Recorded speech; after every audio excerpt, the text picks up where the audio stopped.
Welcome इरादी में Airtel line पे ज्वाइन किया सीनियर रहनुमा सीनियर पॉलिटिशियन है वुमेन सिंध की प्रेसिडेंट रह चुकी हैं। एमएनए है मौजूदा member of national assembly Nusrat Wahid साहबा मेरे साथ हैं। मैं आपको वेलकम करता हूं अपने शो में। जी बहुत शुक्रिया। और आपको उज़मा कामरान साहिबा जीडीएस हैं, वो भी आपको सलाम कर रही हैं। वालेकुम सलाम, क्या हाल है?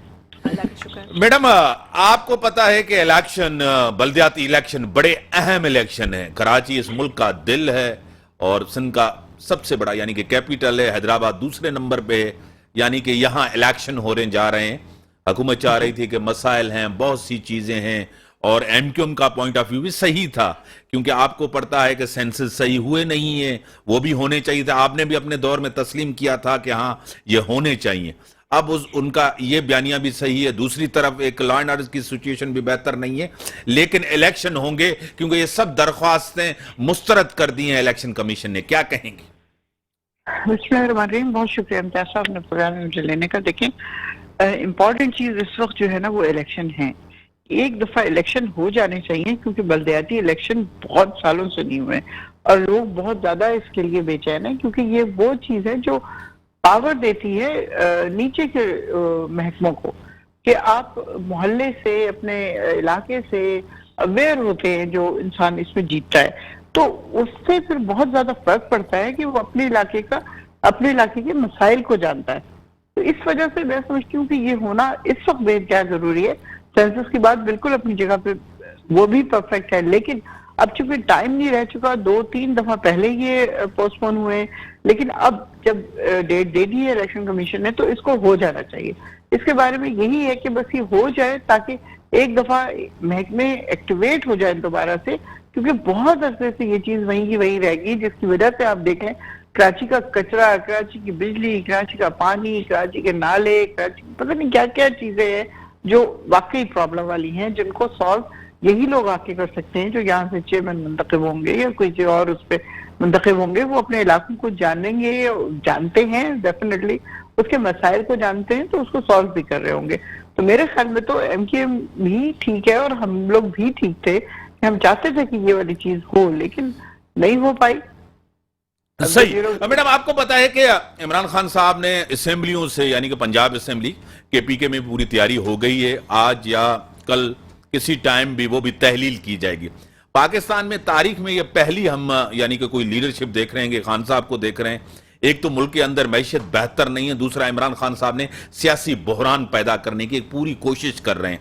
अब वो कह रहे हैं कि मैं जल्दी इलेक्शन चाहता हूं और जल्दी इलेक्शन में सारे मसाइल का हल है। दूसरी तरफ बिलावल भुट्टो जरदारी साहब कह रहे हैं कि इलेक्शन अपने टाइम पे होंगे। अपनी गवर्नमेंट को छोड़ना, पंजाब सबसे बड़ा सूबा, केपी के भी एक अहम सूबा है, उसको छोड़ना और बाहर निकल के आना, ये सियासी फैसला कुछ यानी कि तज्जिया निगारों का, कुछ इंटेलेक्चुअल्स का फैसला है कि ये गलत सियासी फैसला है खान साहब का। क्या कहेंगे? देखिए, खान साहब ने जितने भी फैसले किए हैं, कहा यही गया है कि ये गलत फैसला है शुरू में, लेकिन उसके बाद लोगों को समझ आ गई कि वो आदमी जिसको लोग मानते नहीं थे कि वो सियासतदान है, वो एक्चुअली सियासतदान है। और वो जिस तरह अपने एक्शंस को मैनेवर करते हैं, लोग हैरान परेशान हो जाते हैं। कौन अपनी चलती हुई गवर्नमेंट से निकलता है, मुझे बताइए, और वो भी पंजाब की। जाहिर है बहुत बड़ा ये एक सेटबैक है उन लोगों के लिए जो कभी सोच ही नहीं सकते थे। पहले वो ये कहते थे कि निकलो, तोड़ो तोड़ो, देखते हैं हम कैसे असेंबली तोड़ते हैं, तोड़ के दिखाओ। जब वो कर लिया उन्होंने, तो अब हो रहा है कि कोशिश थी कि नहीं ये ना हो, अज़म एतमाद का जो है लेना है वो ना ले। तो ये खामखा सी बातें हैं। हमें मतलब मुझे कम अज कम, मुझे मेरी जात को 100% यकीन है कि जो कुछ भी इमरान खान साहब कर रहे हैं उसके रिजल्ट बहुत ज्यादा पॉजिटिव होंगे। देखिए, सबसे जो उनका एक मुतालबा है कि अदली इलेक्शन और साफ सुथरा इलेक्शन, सिर्फ इसके लिए वो चाह रहे हैं कि जल्द से जल्द हो, क्योंकि ये लोग जब तक रहेंगे तब तक ये सिर्फ पाकिस्तान को नुकसान पहुंचा रहे हैं। आप देख लें पाकिस्तान की इकोनॉमी कहां से कहां चली गई। अभी कल ही मैं स्टेट बैंक के पास गई हूँ, जहां पे हमारे जो बिजनेसमैन है वो एहतजाज कर रहे थे। यकीन कीजिए, वो अरबोपति लोग बैठे हुए रो रहे थे, उनके हलक बैठ गए, उनसे आवाज नहीं निकल रही थी। वो कहते हैं हम डॉलर दे देंगे, हम रुपए दे देंगे, प्लीज हमें स्टेट बैंक के पैसे नहीं चाहिए, लेकिन हमारी एलसी खोली जाए। मैं गई हूँ, हलीम आदिल साहब गए हैं, खुर्रम शेर जमान गए, बिलाल गफ्फार गए, और भी काफी सारे लोग गए। हम वहाँ पे प्रोटेस्ट में उनके साथ शामिल हुए और उनके लिए हम बात कर रहे थे, तो स्टेट बैंक से आ गया कि उन्होंने इन लोगों को बुला लिया है बातचीत के लिए कल, यानी आज सुबह उनकी बातचीत हुई होगी। मेरा कहने का मतलब ये है कि कोई क्यों नहीं जाके उनका साथ देता। ये कराची वो शहर है जो एक्चुअली पाकिस्तान को पाल रहा है, मेट्रोपॉलिटन सिटी है। आप देखें इसमें पूरे पाकिस्तान के एक कल्चरल जिसे कहते हैं ना वो शहर, वो ये है कि हर बंदा पाकिस्तान से उठ के आ जाता है कि यहाँ पे रोजगार मिलेगा, और लिटरली मिल रहा होता है हर एक को, चाहे वो मासियां हो, चाहे वो इंजीनियर हो, चाहे डॉक्टर हो, चाहे पॉलिटिशियन हो, चाहे जो मर्जी हो, सबको अपनी जगह बनाने का मौका मिलता है और ये शहर देता है। तो हम किस चक्कर में बैठे हुए 13 साल से ये हुकूमत, बल्कि 14 साल हो गए ये पीपल्स पार्टी की हुकूमत यहाँ पे मौजूद है, वर्स से वर्स होती जा रही है सिचुएशन। लोगों को अब आटा नहीं मिल रहा। आप यकीन कीजिए इस हुकूमत ने किस जगह पे लगा दिया लोगों को कि वो सिर्फ इस उसमें कि अगला खाना मिलेगा कि नहीं। वो औरतें, बुर्का पोश औरतें लाइनों में खड़ी हैं, मर्दों के बीच में खड़ी हैं, उनको धक्के पड़ रहे हैं। ये क्या है? उसमें आप देख ले 7 या 9 बच्चों का बाप मर जाता है। उसके अलावा लोग किस मुश्किल पोजीशन में, टेलीफोन लाइन पे है नुसरत साहबा, इलेक्शन नहीं होगा तब तक कोई चीज आगे नहीं जा सकेंगी। अब उज़्मा साहिबा, इनका 4 साल दौर भी आपके सामने है और आप उस हुकूमत में थी। मेरे स्टूडियो में आपके सदर अब्बासी साहब सब कहते बेहतर दौर नहीं था, महंगाई थी, बेरोजगारी थी, वो नाकाम हुए तो ये भी नाकाम हुए, आपको खुद पता है। और असेंबली छोड़ रहे थे भी, आपने कहा असेंबली से छोड़ के ना जाए, नेशनल असेंबली से। दोनों गलत फैसले। आपको क्या लग रहा है कि मैशियत बेहतर नहीं है? खान साहब के ये इकदाम जो है ये मुल्क के लिए, मैशियत के लिए बेहतर तो नहीं है? देखिए, मैंने अभी थोड़ी पहले भी ये कहा कि मुल्क की बेहतरी के लिए जो इकदाम हैं, चाहे वो खान साहब हों, चाहे वो शहबाज शरीफ हों, चाहे वो जरदारी साहब हों, वो मुल्क की बेहतरी के लिए जो भी इकदाम है वो उठाएं। क्योंकि देखिए मुल्क जो है ना खसारे में जाता जा रहा है। क्योंकि खान साहब के दौर में देखें, ये नहीं कह सकते कि खान साहब के दौर में उरूज पे महंगाई थी, उरूज पे थी, मान सकते हैं, मगर अब तो डबल ट्रिपल हो गई है। जो चीज़ 10 रुपए में मिलती थी खान साहब के दौर में, वो चीज़ 50 रुपए में पहुंच गई है। चलें 10% बढ़ता तो अवाम की चीखें निकलती, अवाम की चीखें क्या, अवाम तो मर गई है। तो दौर देखें वही अच्छा है जो अवाम के लिए सहूलियात लाए। ये आज की सियासत, आप इसको किस तरह आप देख रही हैं उज़्मा साहिबा? जाती सियासत हो रही है, कुर्सी इक्तदार की, अवाम मुल्क कहां है? मुल्क का क्यों नहीं सोचा जा रहा? देखिए यहाँ हो रही है खानदानी सियासत।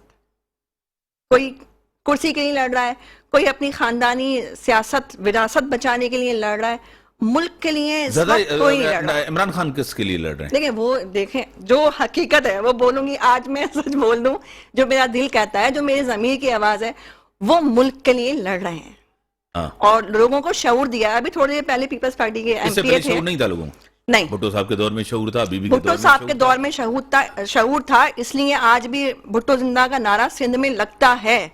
ठीक है ना? पाकिस्तान में क्यों इमरान खान का नारा लग रहा है? तो फिर 4 साल दौर भी उनको मिला, तब्दीली भी कोई नहीं आई। 4 साल दौर मिला, हम मानते हैं, मगर देखिए इनको 8 महीने, उनको 8 महीने में इतना खा गए जितना वो 4 साल में नहीं खा सके। उन्होंने खाया सही। देखिए हर कोई खा रहा है, हर कोई खा रहा है। मैं नुसरत वाहिद साहिबा, हर कोई खा रहा है, मुल्क के लिए कोई नहीं सोच रहा। क्या कहेंगी? उज़्मा साहिबा ने ये कहा है। देखिए इमरान खान साहब ने अगर खाया है ना, तो कोई एक इतना सा सबूत ला के दिखा दे। वो तो वो जो फंड है उनके, जो बाहर के से वो इकट्ठा करते थे, पाकिस्तानी उन्हें देते थे, वो भी 40,000 पर्चियां जमा करा दी है उन्होंने। कौन कर सकता है इस तरह? इनसे पूछो ये कहाँ से फंड लाते हैं। ये तो रॉ के एजेंट बैठे हुए हैं, इन लोगों का तो काम ही यही है। इनको तो फॉरेन फंडिंग में तो आपको काफी ऐसी चीजें जो पैसे मिले हैं। कोई काफी चीजें नहीं है। एक इसराइली कंपनी में काम करता था, उसने $100 दे दिए, और एक जो है मियाँ बीवी दोनों, एक इंडियन बीवी है, मियाँ पाकिस्तानी है, उसने $100 दे दिए अपनी उसी कंपनी के। तो वो फॉरेन फंडिंग फ्रॉड हो गया जी। इस्लाम इसराइल से ले लिए और इंडिया से ले लिए, इस तरह की कोई चीज नहीं है। सारे पाकिस्तानी होते थे। खान साहब को तो खास तौर पर शुरू से ये रहा है कि पाकिस्तानी दें। उनको ये नहीं है कि फॉरेन फंडिंग, मतलब उस तरह की फॉरेन फंडिंग हो कि फॉरेनर्स आगे दे रहे हो। ये खुद ब खुद सबूत सारे जमा हो गए हैं और अदालतें फैसला दे देंगी इसके ऊपर बहुत जल्दी। जहां तक इसकी बात है कि खान साहब के दौर में तरक्की नहीं हुई, तो आप मुझे बताएं और वो क्या करते इस 3.5 साल में। पहली दफा हुकूमत कर रहे थे। आप देखें कि शेल्टर होम्स, एहसास प्रोग्राम, कामयाब जवान प्रोग्राम, डैम्स बनने शुरू हो गए, हमारी इंडस्ट्री 100% पे काम करना शुरू हो गई, रोजगार इतना मिला लोगों को कि शहर में मजदूर कम पड़ गए, उनको दूसरे शहरों से मंगवाने पड़े। इंडिया को हमने बीट कर दिया, बांग्लादेश को हमने बीट कर दिया, हमारी बरामदात इतनी तेजी से ऊपर जाने लगी, हमारा ताजिर बेइंतहा खुश और खुशहाल हो गया। किसान जो है उसको एडवांस पेमेंट दे दी गई और वो बेइंतहा ऊपर की तरफ जा रहा था। मैडम आपको खुद पता है कि आपके अपने इत्तेहादी भी छोड़ के चले गए, तो इससे नहीं फर्क पड़ रहा, इससे नहीं फर्क पड़ रहा। और आपके अपने एमएनएस छोड़ के बैठे हैं नेशनल असेंबली के अंदर। बिल्कुल बिल्कुल बैठे हुए आज भी वहां पे, और वो सिर्फ कमाने गए थे। जब उन्होंने देखा कि पीटीआई में तो आप कमा नहीं सकते, तो वो ऐसी जमात में चले गए जहां से उनको डॉलर मिल रहे थे। आपको नहीं पता, मुझे भी ऑफर हुई थी। मतलब तो आपका ये नैरेटिव शुरू से रहा है कि हम पारसा हैं, दूसरे करप्ट और चोर हैं। ये कॉन्सेप्ट की क्या बात है, मुझे बता दें। ये क्या जो सारे सरे महल और इंग्लैंड की फ्लैट्स और फला जगह ये जायदाद फलम, ये पहले 3 साल में उनकी एक 10 मरले पे बनी हुई फैक्ट्री से ले से उठ के वो 300 फैक्ट्रियों के मालिक बन गए। आप कह रहे हैं कि मौकूफ रहे। आपको खुद पता है, ये तो आपके ऊपर भी इल्जाम आते हैं। आप इतनी बड़ी पार्टी खान साहब ने कैसे बनाई, आपको पता है बनी गाला, फिर खान साहब ने बनी गाला की जमीन उन्होंने अपना, वहां पे वो फ्लैट था उसको बेच के यहाँ पे बनी गाला की जमीन ली जो कम पड़ रही। अब लाइफ स्टाइल किस तरह है उसका, पार्टी के इतने बड़े प्रोग्राम्स, इतने बड़े जलसे, इतनी बड़ी कारवां, लोग हमारे लोग हैं। अभी मैं आपको बताती हूँ, लाहौर के जलसे में हेलीकॉप्टर नहीं था हम लोगों के पास। एक दोस्त है इनका नान असद, वो वहां अमेरिका से आया हुआ था, उसके पास अपना जहाज है, वो अपने जहाज में लेके आया। इस तरह लोग हैं जो इनको हेल्प आउट कर रहे होते हैं। हम ये नहीं कर रहे कि जी हम उधर से खींच लें या उधर से खींच लें। लोग विलिंगली दे रहे होते हैं, लोग अपनी मर्जी से कर रहे होते हैं कि आप करें हम करते हैं। उसी प्रोग्राम में एक और लड़का है आबाद फारूक, जो मेरे साथ एनडीए में था, उसने 1 करोड़ रुपए दिए कि जलसा करें आप। तो बिजनेसमैन है, बड़ी मेहरबानी, टाइम लिमिटेड है, होते हैं, कर रहे होते हैं। ये नहीं कि हम इल्जाम लगा रहे हैं, खुदा ना खास्ता। बड़ी मेहरबानी आपकी, आपने टाइम दिया।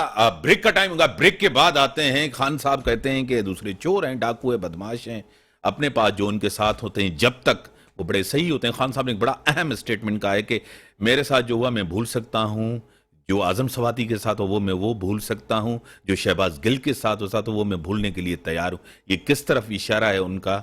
और आपको पता है खान साहब इक्तदार के लिए कुछ भी कर सकते हैं, यू टर्न भी ले सकते हैं। यू टर्न तो उन्होंने कहा बड़े लीडर की निशानी होता है।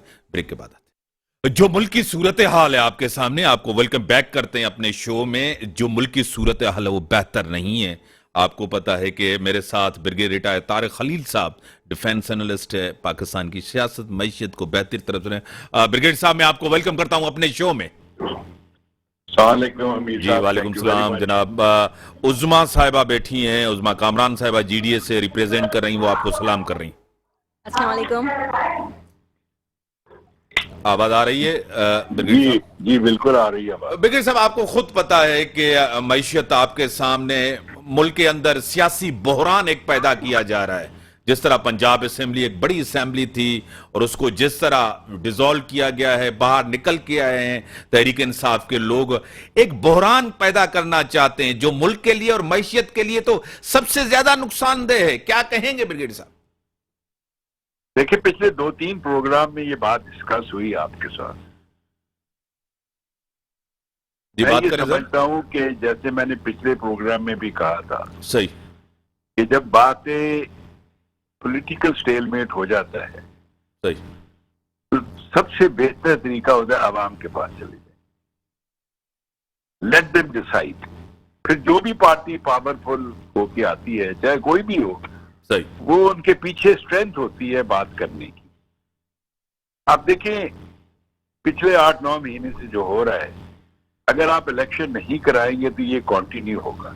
इससे मईशत को और ज्यादा नुकसान होगा, क्योंकि बाहर के मुल्कों में मैं खुद भी बहुत सारे डेलीगेशन में जाता रहा हूँ। Credibility is the most important thing. उसको सिर्फ एक ही तरीके से क्रिएट किया जा सकता है कि पॉपुलर वोट की पीछे हो हुकूमत। तो मेरा तो ये ख्याल है, बाकी आई डोंट नो। सही। ब्रिगेडियर साहब आपका ये पॉइंट ऑफ व्यू है कि ये चीजें हो सकती हैं, लेकिन पाकिस्तान का आइन भी ये कहता है कि यानी कि 5 इयर्स की टर्म्स होनी चाहिए, उसके बाद इलेक्शन हो। अगर पॉलिटिकल ऐसी फोर्सेस, कोई बात कॉन्स्टिट्यूशन में ऐसी कोई बात नहीं कि 5 ईयर टर्म, सर कॉन्स्टिट्यूशन में है इसीलिए कॉन्स्टिट्यूशन में ये प्रोविजन मौजूद है कि कोई चीफ मिनिस्टर या कोई प्राइम मिनिस्टर किसी वक्त भी असेंबली को डिसॉल्व करने के लिए कह सकते हैं। सही। अगर ये 5 इयर्स की कंडीशन होती तो ये प्रोविजन ना होता। सर पाकिस्तान की तारीख में ऐसे हालात कभी नहीं हुए जो आज हैं। देखा जी, मेरी उम्र 80 साल से ऊपर हो गई। सही सर। मैंने आज तक नहीं देखा कहते हो कि पाकिस्तान के हालात अच्छे हैं। सही। हमने जंगें भी लड़ी, मुश्किलें भी ली, कैद भी हुए, पाकिस्तान 2 लाख भी हो गया, बड़े बड़े सानहे से गुजर गए हम। लेकिन अल्हम्दुलिल्लाह मैं ये समझता हूं कि पाकिस्तानी आवाम में बड़ी रेजिलेंस है, सही, बड़ी बर्दाश्त है। वरना जितने हमारे प्रॉब्लम हैं, अब लैटिन अमेरिका को देख लें, दूसरे मुल्कों में वो सड़कों पे होते हैं हर वक्त। सही। ब्रिगेड साहब आपने सही कहा कि हमारी कौम बड़ी रेजिलिएंट कौम है और इस हर हालात से फेस करती हैं। फ्लड था, कोविड में बड़ा एक रहम हुआ इस मुल्क के अंदर। बाहर के ममालिक ने भी ये जो प्लेजेस की हैं, आपको पता है जिनीवा कॉन्फ्रेंस में आर्मी चीफ साहब भी बाहर गए हैं, दोस्त ममालिक भी सपोर्ट कर रहे हैं। मुल्क की मैशियत बेहतर नहीं है, क्या कहेंगे? मैं तो जी हमेशा ये कहता हूं कि हमें आवाम पे ट्रस्ट करना चाहिए। सही। Let them decide what they want. मतलब सर यानी कि आप करें सब मसाइल का जो हल है वो सिर्फ इलेक्शन में है, आपका पॉइंट ऑफ व्यू? इलेक्शन में, सिर्फ इलेक्शन में, और कोई आपके पास रास्ता नहीं है। उस्मा Let साहब, a strong government be formed both in the provinces and the centers. उस्मा साहब ब्रिगेडियर साहब कह रहे हैं कि सारे मसाइल, उनका पॉइंट ऑफ व्यू है, सारे मसाइल का हल जनरल इलेक्शन में है, मुल्क को इस क्राइसिस से निकालने का, और हील टू द, आपको पता, एलिंग इकोनॉमी। क्या कहेंगे? देखिए बिल्कुल सही इन्होंने फरमाया है, बिल्कुल बेहतर ये ओपिनियन इन्होंने दिया है और हमारा भी यही ओपिनियन है। देखिए जब इमारत जो है ना पुरानी हो जाए या उसमें कोई खराबी आ जाए तो उसको दोबारा से बनाना ही बेहतर होता है। तो इलेक्शन मुल्क के लिए वही बुनियाद है, वही जड़ें हैं जो हिल गई हैं। इलेक्शन ही इसका हल है, क्योंकि देखिए अवाम इस वक्त महंगाई के बहरान से बहुत ज़्यादा डिसहार्ड हो चुकी है।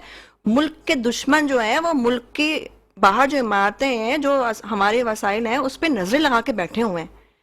तो इलेक्शन ही इसका हल है कि कुछ तो बेहतरी आएगी। ठीक है, बड़ी मेहरबानी ब्रिगेडियर साहब, आपकी बड़ी मेहरबानी। और ब्रिगेडियर साहब का पॉइंट ऑफ व्यू आपके सामने आ गया कि वो कहते हैं कि election, let the people decide, यानी कि मुल्क के अंदर जो इकोनॉमी है वो बेहतर नहीं है। काफी एक्सपर्ट, यानी कि लीगल एक्सपर्ट कह रहे हैं, कि इकोनॉमिक एक्सपर्ट्स कह रहे हैं कि टाइम पे इलेक्शन होने चाहिए। अभी तो क्राइसिस है, अगर 3 महीने निगरान सेटअप आता है तो उस दौर तो ये क्राइसिस और बढ़ेगा। जो प्लेजेस हुई हैं, जो IMF के पास जाना है वो हुकूमत ही कोई जा सकती है। निगरान गवर्नमेंट के साथ उनकी कंडीशनलिटीज जो है ना वो तय होने में थोड़ी सी मुश्किलात होगी। इसी के साथ दीजिए इजाजत, अल्लाह।